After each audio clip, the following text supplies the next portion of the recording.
नमस्कार विद्यार्थी मित्रों, सरस्वती ग्रुप संचालित ई लर्निंग सिस्टम में आप सब विद्यार्थीओं हार्दिक स्वागत है। धोरण 11 वाणिज्य व्यवस्था અને સંચાલન આપણે અભ્યાસ કરી રહ્યા છીએ। ચેપ્ટર નંબર 5 ધંધાકીય સાહસના સ્વરૂપો 1 રેડી। આપણે છે લાસ્ટ લેક્ચરમાં ભાગીદારી પેઢીના પ્રકારો વિશે ચર્ચા કરી હતી। મુખ્ય 3 પ્રકારો હતા પેઢીના, મુદ્દત અનુસાર, જવાબદારી અનુસાર અને નોંધણી અનુસાર। રેડી। આ પ્રશ્ન છે વ્યવસ્થિત તમે લખી લીધેલો હશે। હવે આગળ વધીએ। ક્વેશ્ચન નંબર 8 ભાગીદારી પેઢીની નોંધણી કેવી રીતે કરી શકાય અને તે સમયે તેમાં સમાવિષ્ટ થતી વિગતો। રેડી। આપણે કીધું હતું એમાં એક આવ્યું હતું નોંધાયેલી ભાગીદારી પેઢી। રેડી। ભાગીદારી પેઢીની નોંધણી કરવી છે એ ફરજિયાત નથી પરંતુ હિતાવહ છે। જોઈ ગયા હતા। તો જો એની નોંધણી કરવી હોય તો કેવી રીતના કરી શકાય અને નોંધણી કરવા માટે છે કઈ કઈ વિગતો છે આપણે દર્શાવવી પડે, જણાવો એવું કીધું, સમજાવો નહીં, જણાવવાની છે કઈ કઈ વિગતો છે એમાં દર્શાવવાની હોય। તો જોઈએ પહેલો ભાગીદારી પેઢીની નોંધણી। હવે ભારતીય ભાગીદારી કાયદો છે 1932 મુજબ પેઢીની નોંધણી કરાવી શકાય છે। કયા કાયદા મુજબ? 1932 ના નિયમો મુજબ પેઢીની નોંધણી કરાવી ફરજિયાત નથી, પરંતુ નોંધણી ન કરવાથી કેટલાક ગેરલાભ થાય છે। નોંધણી કરાવી ફરજિયાત નથી, એક માર્કમાં પૂછી શકાય એવો પ્રશ્ન વિકલ્પમાં આવશે। પેઢીની નોંધણી કરાવી ફરજિયાત છે કે મરજિયાત? રેડી? ફરજિયાત નથી, પરંતુ નોંધણી ન કરાવી તો ઘણા બધા ગેરલાભ થાય છે, તેથી નોંધણી કરાવી હિતાવહ છે।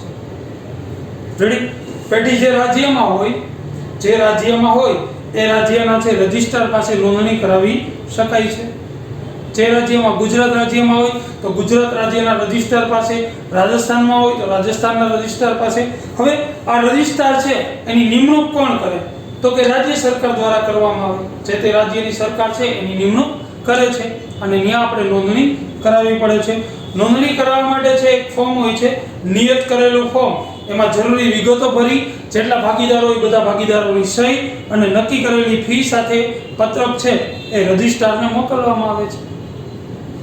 રજિસ્ટ્રારને છે એ ફોર્મ હોય, ફોર્મમાં બધી વિગતો ફિલઅપ કરવાની, પછી બધા ભાગીદારોની સહી કરવાની અને જેટલી ફી હોય એ ફી સાથે છે તમારે મોકલી શકાય છે। હવે રજિસ્ટ્રાર શું કરે તો કે પહેલા છે એ ફોર્મ આવે એટલે એની વિગતો બધી તપાસે, એ જગ્યાએ ખરેખર એવું છે એ તપાસ કરે, પછી તો કે એની નોંધણી છે એ કરશે, એના ચોપડામાં એના રજિસ્ટર પત્રક હોય એમાં નોંધણી કરશે, પછી જે તે સર્ટિફિકેટ રજૂ કરશે, આપશે। રેડી? આ રીતના છે એ નોંધણી કરાવી શકાય છે। હવે નોંધણી કરાવતી વખતે નોંધણી પત્રક છે એમાં કઈ કઈ વિગતો છે એ દર્શાવવી પડે। રેડી? પહેલું પેઢીનું નામ અને સરનામું। જે નામથી તમે ભાગીદારી પેઢી શરૂ કરેલી છે એ પેઢીનું નામ અને જે જગ્યાએ હોય એ જગ્યાનું સરનામું। રેડી? બીજું તો કે પેઢીની શાખાઓ, એક કરતા વધુ પેઢીની શાખાઓ હોય તો એ શાખાઓના નામ દર્શાવવાના। રેડી? જેને આપણે બ્રાન્ચીસ કહીએ છીએ, એક છે આ જગ્યાએ હોય, બીજી જગ્યાએ હોય, ત્રીજી જગ્યાએ, તો બધાના છે એ સરનામા નામ તો એક જ હોય। રેડી? પછી જેટલા ભાગીદારો હોય એના નામ, સરનામા અને એના ટેલિફોન નંબર। જેટલા ભાગીદારો હોય, બરાબર, ભાગીદારોની સંખ્યા ઓછામાં ઓછી 2। નવા નિયમ મુજબ 2014 ના પરચુરણ કલમ નંબર 10 મુજબ કેટલી સંખ્યા નક્કી થઈ છે તો કે 50। જૂના નિયમ મુજબ 2013 ના 464 કલમ મુજબ કેટલી નક્કી થઈ ગઈ? 100, અથવા સરકાર 100 ની અંદર નક્કી કરે એટલા। નવા નિયમ મુજબ 50। દરેક ભાગીદારના પ્રવેશની તારીખ, કયો ભાગીદાર ક્યારે છે દાખલ થયો છે એની તારીખ છે એમાં દર્શાવવાની હોય છે।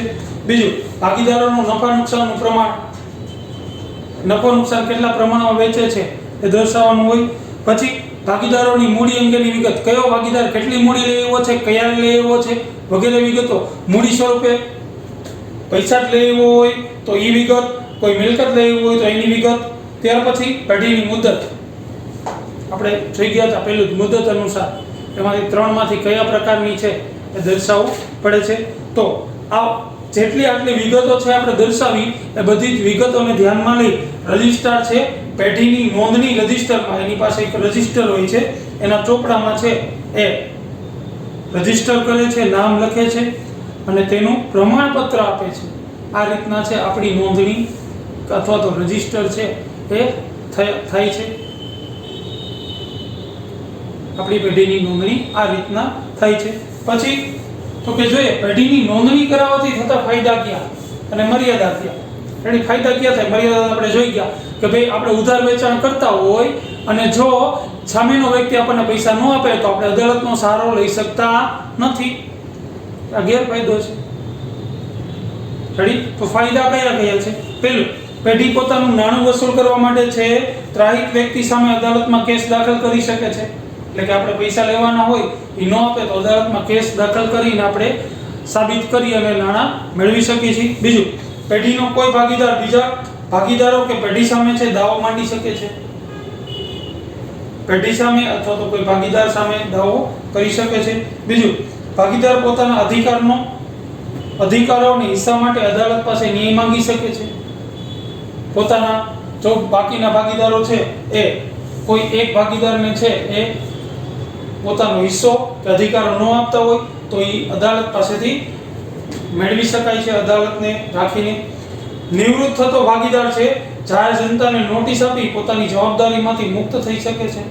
કોઈ પણ ભાગીદાર છે એ નિવૃત્ત થવા માંગતો હોય તો જાહેર જનતાને નોટિસ આપી શકે અને એની જવાબદારીમાંથી મુક્ત થાય, જેથી કરીને ગ્રાહકોને ખબર પડે કે જાહેર જનતાને ખબર પડે કે ઘણા બધા વ્યક્તિઓ હોય કે એને ધ્યાનમાં રાખીને પેઢી સાથે વ્યવહાર કરતા હોય તો એને ખબર પડે કે આપણે હવે પેઢી સાથે વ્યવહાર કરવા કે નહીં. બીજું, પેઢીની નોંધણી કરાવવાથી જાહેર જનતાને પેઢીના અસ્તિત્વની જાણ થાય છે. નોંધણી થાય એટલે પેઢીના અસ્તિત્વની જાણ થાય કે ભાઈ આ નામની પેઢી છે બજારમાં કાર્યરત છે. આટલા ફાયદાઓ છે એ થઈ શકે છે. શેનાથી? તો કે પેઢીની નોંધણી કરાવવાથી. આપણે જોઈ ગયા એમાં સમાવેશ થતી વિગતો અને એનાથી થતા ફાયદા. ત્યાર પછીનો પ્રશ્ન જોઈએ છે, ભાગીદારી કરારનામું એટલે શું? આપણે જોઈ ગયા હતા, અગાઉ આપણે કીધેલું છે કે ભાગીદારી છે કરારથી અસ્તિત્વમાં આવે છે. કરારથી એને કૃત્રિમ વ્યક્તિત્વ પ્રાપ્ત થાય છે કાયદા દ્વારા. હવે કરારનામું એટલે શું? તેનો હેતુ જણાવી તેમાં સમાવેશ થતી વિગતો. એનો હેતુ કરારનામાનો શા માટે છે એ કરારનામું તૈયાર કરવામાં આવે છે.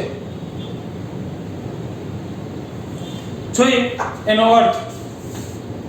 પેલું જોશું એનો અર્થ. તો ભાગીદારી એ કરારથી ઉદ્ભવતો સંબંધ છે. ભાગીદારી કરારથી, જેટલા ભાગીદારો રહેવા માંગતા હોય એ બધા સાથે રહી અને કરારનામું એટલે શું? તો કે પેઢી ચલાવવા માટેના નિયમ. કાંઈ પણ પ્રશ્નો થાય તો એમાં જોઈ શકાય છે અને પ્રશ્નોનું નિરાકરણ લાવી શકાય. તો કે ભાગીદારી કરારથી અસ્તિત્વમાં આવે છે. આ કરાર લેખિત અથવા તો મૌખિક હોઈ શકે, પણ લેખિત કરાર છે એ વધુ ઈચ્છનીય અને હિતાવહ છે. લખેલો હોય તો ગમે ત્યારે સાબિત કરી શકાય, કારણ કે માણસ ક્યારે ફરી જાય એનું કોઈ નક્કી હોતું નથી. લખેલો હોય તો ગમે ત્યાં વાંચી શકાય, સાબિતી પણ કરાવી શકાય. લેખિત કરારથી ભાગીદારોની શરતો છે સ્પષ્ટ થાય. કોણે કયું કાર્ય કરવાનું, કેવી રીતના કરવાનું, કેટલી મૂડી લેવાની, નફા નુકસાનનું પ્રમાણ શું, એ બધું લેખિત હોય તો છે એ સ્પષ્ટ થાય છે. લેખિત કરારનામું એ ભાગીદારીનું બંધારણ છે. જેમ દેશ ચલાવવા માટેનું બંધારણ છે કે આમ કરો તો ગુનો થાય, આ સજા થાય, એવી રીતના કરારનામું એ ભાગીદારીનું બંધારણ છે કે આમ કરો તો આમ થશે, આમ કરો તો આમ થશે. એના નિયમો એમાં દર્શાવેલા હોય છે. એક માર્કમાં પૂછાઈ શકે એવો પ્રશ્ન. ભાગીદારી કરારનામું એ ભાગીદારીનું બંધારણ છે. ભાગીદારી કરારનામું કાયદાના નિષ્ણાતોની મદદથી તૈયાર કરવું જોઈએ, જેથી કરીને કાયદો જે સ્પષ્ટ જાણે છે, ભારતીય ભાગીદારી કાયદો 1932 એનો જાણકાર હોય એને સાથી રાખીને કરારનામું તૈયાર કરી શકાય કે જેથી કરીને જે 1932 ના કાયદાના વિરુદ્ધનો એકેય નિયમ બની ન જાય. જોઈએ એનો હેતુ શું છે? તો કે ભાગીદારો વચ્ચે પ્રશ્નો, વાદ વિવાદ કે લડાઈ ઝઘડા થાય તો તેનો નિકાલ કરવા માટે કરારનામું ઉપયોગી છે. જો આપણે એક માર્કમાં પૂછાઈ શકે એવો પ્રશ્ન, ભાગીદારી કરારનામાનો હેતુ જણાવો. શું હેતુ છે? તો કે ભાગીદારો વચ્ચે ગમે ત્યારે છે પ્રશ્નો, વાદ વિવાદ કે લડાઈ ઝઘડા થાય તો એનો નિકાલ કરવા માટે શું ઉપયોગી બને છે? તો કે કરારનામું. આ હેતુસર કરારનામું બનવામાં આવે છે. ભાગીદારો વચ્ચે પ્રશ્નો, વાદ વિવાદ, લડાઈ ઝઘડા થાય તો એનો નિકાલ કરવા માટે. હવે જોઈએ કરારનામામાં સમાવિષ્ટ થતી વિગતો. કઈ કઈ વિગતો છે એમાં દર્શાવી શકાય? પહેલું, પેઢીનું નામ અને સરનામું. પછી તો કે ભાગીદારોના નામ, સરનામા, ઉંમર, પ્રકાર અને ટેલિફોન નંબર. કયા પ્રકારનો ભાગીદાર છે આપણે અગાઉ જોઈ ગયા છે, એમાંથી કયો પ્રકાર છે, પછી એના ટેલિફોન નંબર વગેરે. પેઢીનું ધ્યેય અને ધંધાનો પ્રકાર. ધંધાનો પ્રકાર કેવો છે, પેઢીનું મુખ્ય ધ્યેય શું છે, ખાસ તો નફાનું જ હોઈ શકે. રેડી. પછી પેઢી શરૂ કર્યાની તારીખ અને મુદત, કેદી શરૂ કરી અને કેટલા સમય સુધી હોય છે એ લખવાનું હોય છે. પછી ભાગીદારોની મૂડી તથા મૂડી પર વ્યાજ આપવાનું હોય તો તે અંગેની વિગત. કયો ભાગીદાર કેટલી મૂડી લાવશે, મૂડી પર વ્યાજ આપવું કે ન આપવું એમાં દર્શાવેલું હોય છે. કયો ભાગીદાર કેટલી મૂડી લઈ આવશે, કેવી રીતના લઈ આવશે, કયા સ્વરૂપે લઈ આવશે, મૂડી પર વ્યાજ આપવું કે ન આપવું એ દર્શાવેલું હોય. પછી તો કે ભાગીદારોની વ્યક્તિગત ઉપાડ અને ઉપાડ પર વ્યાજ આપવું કે નહીં એની અને કેટલો ઉપાડ કરી શકશે તેની વિગતો. ભાગીદાર ઉપાડ કરી શકશે કે નહીં એ દર્શાવેલું હોય છે. ઉપાડ કરી શકશે તો કેટલી રકમ સુધીનો ઉપાડ કરી શકશે. પછી તો કે ઉપાડ પર વ્યાજ વસૂલ કરવું કે નહીં એની વિગતો આમાં દર્શાવવી પડે છે. પછી ભાગીદારે પેઢીને લોન આપેલ લોન અને એનું વ્યાજ. જો નિયમ છે ભાગીદારે પેઢીને લોન આપી હોય અને વ્યાજ અંગે કરારનામામાં કઈ સૂચના ન હોય તો 6% તો વ્યાજ આપવું જ પડે પેઢીએ ભાગીદારને. ભાગીદારે પેઢીને લોન આપી છે અને વ્યાજ અંગે કઈ સૂચના નથી તો કેટલું વ્યાજ આપવાનું? વ્યાજ 6% વ્યાજ આપવાનું. અને જો કરારનામામાં કીધું હોય કે 10%, 12% તો એટલું, કાઈ નો કીધું હોય તો 6%. રેડી. નફા નુકસાન વહેંચણીનું પ્રમાણ. ત્યાર પછી ભાગીદારો વચ્ચે કાર્યોની વહેંચણી. કયો ભાગીદાર કયું કામ કરશે એ આમાં દર્શાવેલું હોય છે. સક્રિય ભાગીદાર હોય જો કામ કરતો હોય તો એને મહેનતાણું, કમિશન કે અન્ય સવલતો અંગેની વિગતો. જો કોઈ ભાગીદાર સક્રિય રીતે કામ કરે છે તો એને પગાર આપવો, બોનસ આપવો, અન્ય સવલતો આપવી, મહેનતાણું કેટલું આપવું એ વિગતોમાં દર્શાવેલી હોય છે. પછી ભાગીદારી પેઢીના હિસાબો અને ચોપડા રાખવાની જોગવાઈ. કઈ પેઢીએ હિસાબો રાખશે, દેશીનામા પદ્ધતિએ કે દ્વિનોંધીનામા પદ્ધતિએ એ આમાં દર્શાવેલું હોય છે. પછી બેંકમાં પેઢીના ખાતા ખોલાવવા અને તેની લેવડ દેવડ અંગેની સત્તા. પેઢી બેંકમાં છે એ પેઢીનું ખાતું ખોલાવવું, પછી એની લેવડ દેવડ કોણ કરશે, બધા ભાગીદારોમાંથી કેને સત્તા આપવી, કેને ઓથોરિટી આપવી કે જે પૈસા ઉપાડી શકશે, મૂકી શકશે વગેરે કોણ કરી શકશે એની વિગતો એમાં દર્શાવેલી હોય છે. પછી પાઘડીના મૂલ્યાંકનની રીત. પાઘડીનું મૂલ્યાંકન કઈ રીતે કરવાનું, 4 રીત છે જે આપણે 12માં ડિટેલમાં જોશું એકાઉન્ટમાં, પણ એમાંથી કઈ રીતનો ઉપયોગ કરવો એ આમાં લખેલું હોય છે. મતભેદ અને ઝઘડાના નિકાલ વખતે લવાજની વ્યવસ્થા.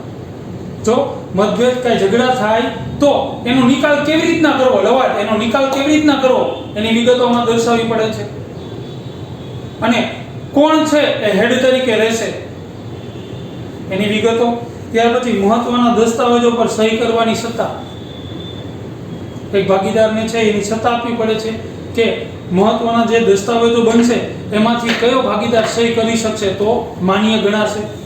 ત્યાર પછી નવા ભાગીદારના પ્રવેશ અને જૂના ભાગીદારની નિવૃત્તિ અંગેની જોગવાઈ કે કેવા પ્રશ્નો ઊભા થાય તો નવા ભાગીદારને પ્રવેશ આપો અને કેવા પ્રશ્નો ઊભા થાય તો ભાગીદારને છૂટો કરવો કે નિવૃત્ત કરી શકાય એની વિગત. ત્યાર પછી ભાગીદારના અધિકારો અને ફરજો. કયા ભાગીદારનો કેટલો અધિકાર છે, કેટલી ફરજો છે વગેરે દર્શાવવાની હોય છે. ત્યાર પછી સગીર ભાગીદારને દાખલ કરવા અંગેની જોગવાઈઓ જે આપણે અગાઉ ચર્ચા કરી ગયા છે કે કોઈ વારસદાર તરીકે સગીર હોય એની મૃત્યુ પામે ભાગીદાર તો વારસદાર તરીકે સગીર હોય તો એને પેઢીમાં દાખલ કરી શકાય. પણ જો પેઢી દેવામાં ડૂબી જાય તો સગીર ભાગીદારની અંગત મિલકતોનો ઉપયોગ થઈ શકે નહીં, જે આપણે અગાઉ ચર્ચા કરી ગયા છે. ત્યાર પછી પેઢીના વિસર્જન વખતે હિસાબોની પતાવટ અંગેની જોગવાઈ. જો પેઢી બંધ કરવાની થાય તો કઈ પદ્ધતિએ વિસર્જન કરવું, જે આપણે 12માં આખું ચેપ્ટર ભણશું વિસર્જન, એ આમાં દર્શાવવાનું હોય છે. રેડી. તો આટલી વિગતો છે એ દર્શાવી શકાય. તમારે છે એ પ્રશ્ન નંબર 8 કરી પ્રશ્ન લખી અને સ્લાઇડમાં જે પ્રમાણે પોઈન્ટ વાઇઝ જ્યાં જે હેડિંગ છે એની હેડિંગ આપવાના રહેશે, પોઈન્ટ વાઇઝ લખી લેવાનું. ત્યાર પછી પ્રશ્ન 9 લખી અને એનો અર્થ કરી અને પોઈન્ટ જે આપેલા છે એ લખવાના રહેશે, એનો હેતુ લખવાનો રહેશે. પછી એમાં સમાવેશ થતી વિગતો પોઈન્ટ વાઇઝ લખી લેવાની રહેશે. પછી આટલું થઈ જાય પછી તમારે હોમવર્કમાં ક્વેશ્ચન નંબર 10 લખવાનો રહેશે. જે તફાવત આપેલો છે વૈયક્તિક માલિકીની પેઢી અને ભાગીદારી પેઢી.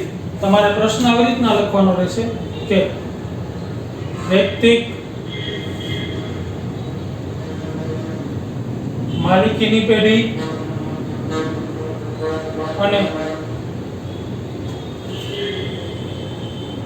ભાગીદારી પેઢી. રેડી? વૈયક્તિક માલિકીની પેઢી અને ભાગીદારી પેઢી વચ્ચેનો તફાવત સમજાવો. વચ્ચેનો તફાવત સમજાવો.